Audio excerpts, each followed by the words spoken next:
Welcome back. Today, we are going to do something special. We are going to be roasting this chicken and these vegetables. We need to keep this part a secret because we're going to be preparing my husband's Blanton. This bourbon with this honey to make a honey bourbon glaze for our chicken.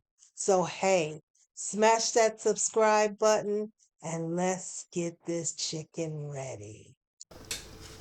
Okay, so we're going to start by drying off our chicken. We want to make sure that we pat her dry because dry skin gives us the chicken.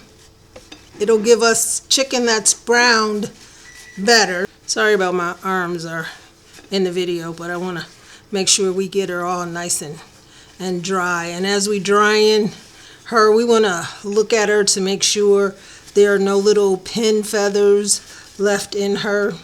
So we'll get her all nice and dry. Now once we get her nice and dry, we are going to we're going to quarter, let me move this so you can see it. We're going to quarter a lime. We're going to just quarter it. And we're also going to, my knife isn't very sharp, we're going to quarter one onion. Now what we're going to do with this is we are going to take our chicken.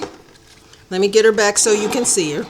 We're going to take our chicken, and basically what we're going to do is we are going to salt and pepper her inside because we want to build our flavor. So we'll just put a little salt and pepper in there. We'll also put a little rosemary. I wish I had fresh rosemary, but I'm going to put a little rosemary, thyme, and I am going to add 2 bay leaves in there. Now I'm going to take that lime and I'm going to stuff the lime and the onion inside of our chicken. So we're going to get that all stuffed in there, and as this chicken cooks, these flavors are going to be absorbed by the chicken. Okay, so now that we've got her all nice and stuffed, we're going to trust our chicken. So I don't have any twine to tie her up nice like that. So what we're going to do is we're going to take our knife and we are just going to slit the skin, and we are going to take this leg. I guess I got to go all the way through. Okay, there we go. We're going to take this leg, trying not to tear our skin, and we are going to fold this leg over. I'm going to get it through there. I'm just going to fold her in there like that. And then we're going to go to the other side, and we're going to do the same thing. We're just going to make a slit. I hope you can see the little slit I just made. We're going to take that slit, and then we are going to pull this other leg over. See, me and the chicken is fighting a little bit. And we're going to tuck that leg in, because if we just leave our legs out flapping, our chicken will get dry, and we don't want dry chicken. There we go. Now we're going to take our wings and we're just going to tuck them back right behind her. Okay, that wing doesn't want to cooperate with me.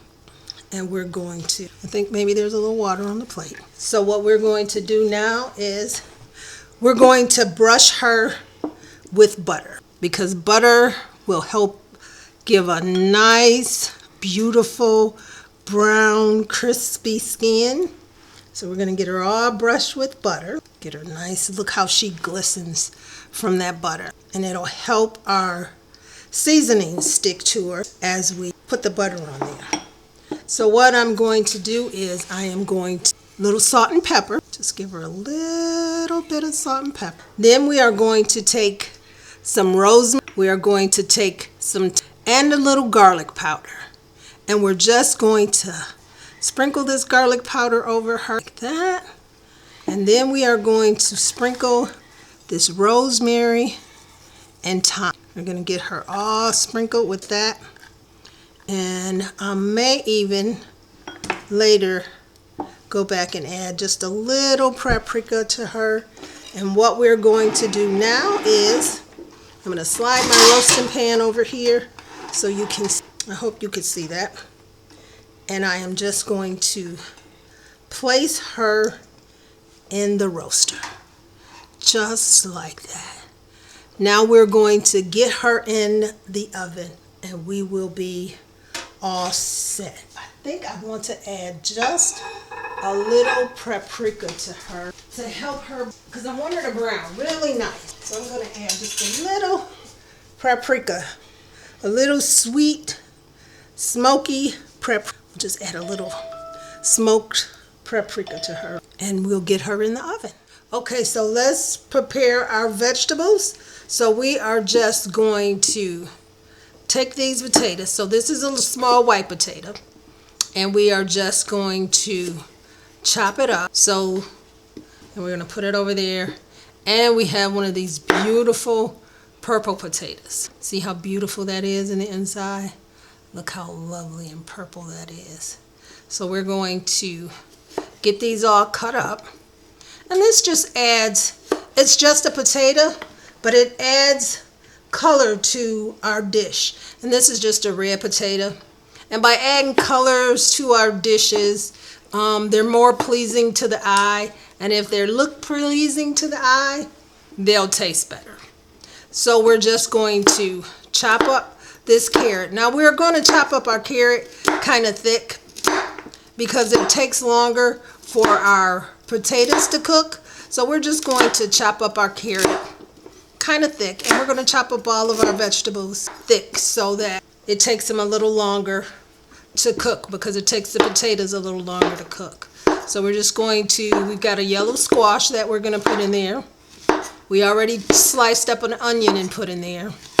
And then we're going to slice up this zucchini and add in there. So let's get those, let's cut these in half again. So we'll cut these in half and get them added. So what we're going to do now is we're going to cut up the zucchini, and then we're going to season this to go in the oven. And I think I forgot to tell you that we put the chicken in the oven at 425 degrees, and we will probably cook her for about 80 minutes. So about an hour and 20 minutes. She's only a 3-pound chicken, so it shouldn't take her that long to cook. So we're going to get this all in here, and then we're going to get these seasoned up.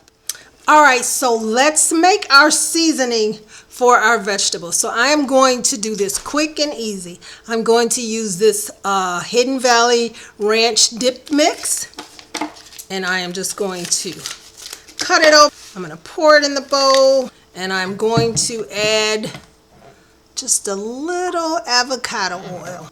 Well, okay, maybe more than a little.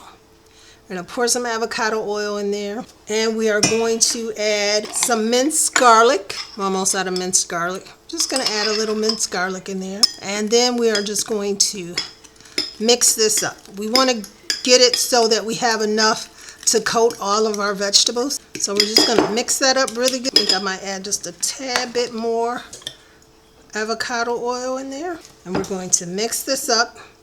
It smells really yummy. Get that all nice and mixed up. Then we're going to take this bowl and we are going to dump all of our vegetables in here. So that's all of our vegetables. We need to cut that one up a little bit more. So we're just going to add this over the vegetable, and then we are just going to toss our vegetables around so that they all get coated, because we want them to have a nice coating on them. There we go. I think I might add just a little more. And I will add just a little salt and pepper. And let's get this tossed up. And then we're going to take a cookie sheet that we lined with parchment. And we are just going to spread our veggies out evenly over the sheet. So we're just going to spread them out over the sheet like so. And then when our chicken has about 30 minutes left to cook, we are going to pop these in the oven. Okay, so let's move on to our sauce. Okay, so let's get started with our bourbon glaze. So first we are going to add, look at that, Blanton. we're going to add a half a cup of Blanton. Now listen, if y'all don't tell him, so we're going to pour the Blanton in there. Then we are going to add a third of a cup of vinegar. Now we are going to add a fourth of a cup of honey. Now you see how that's just sliding out of the measuring cup? That's because before I put my honey in there, I sprayed it with a vegetable oil so the honey would just slide right out. So there's a quick tip for you. So if you're ever measuring honey, and this is 2 tablespoons of Dijon, and I'm not getting all my Dijon mustard out, so we won't ever drop. And I am going to add 2 tablespoons of brown sugar. So we're going to get this mixed up, and we are just going to let this simmer. And once it gets all mixed up, we're going to let it simmer for about 10 minutes. And I need my whisk. So once it simmers for about 10 minutes and it's all done, we are going to add a half a stick of. Now what happens when we add that half a stick of butter, it makes our glaze really shine. So we're going to get this all mixed up, and once it's simmered for 10 minutes, we will add a half a stick of. Okay, so our bourbon sauce is done. It's been simmering for about 10 minutes. So now we're going to add some butter so it'll give it that nice shiny glossy look. So our butter will melt and it'll give us a nice glossy look. Can't tell I cut up my butter, but I did. So let's turn the heat off and let's let this butter melt down in there, and then we will be ready to glaze our chicken because our chicken is getting close to done. So we want to start glazing her up. Okay, so our sauce is done. Well, I keep calling it a sauce. I should say glaze. Our glaze is done. Butter is almost melted. Look how shiny it is. Looks beautiful. And if you could smell that bourbon. So I'm thinking I won't get in too much trouble, because once my husband tastes this bourbon glaze, he'll be fine. All right, let's get this glaze on this chicken. Okay, so let's put a quick coat of this bourbon glaze on top of this chicken, and we'll pop her back in the oven. She's looking pretty good. I think we may have a winner. So let's get her glazed up, and we'll pop her back in the oven. Now we will glaze her a couple more times before she's done. Okay, so we've got her all glazed up. Let's pop her back in the oven. And here's our honey bourbon roasted chicken with our vegetables that we roasted. I think that looks awesome. If I say so myself, it's worth my husband fussing at me a little bit for using his bourbon. So hey, if you like what I'm doing, smash that subscribe button. And people, remember, cook with the ones you love and love the ones you cook for.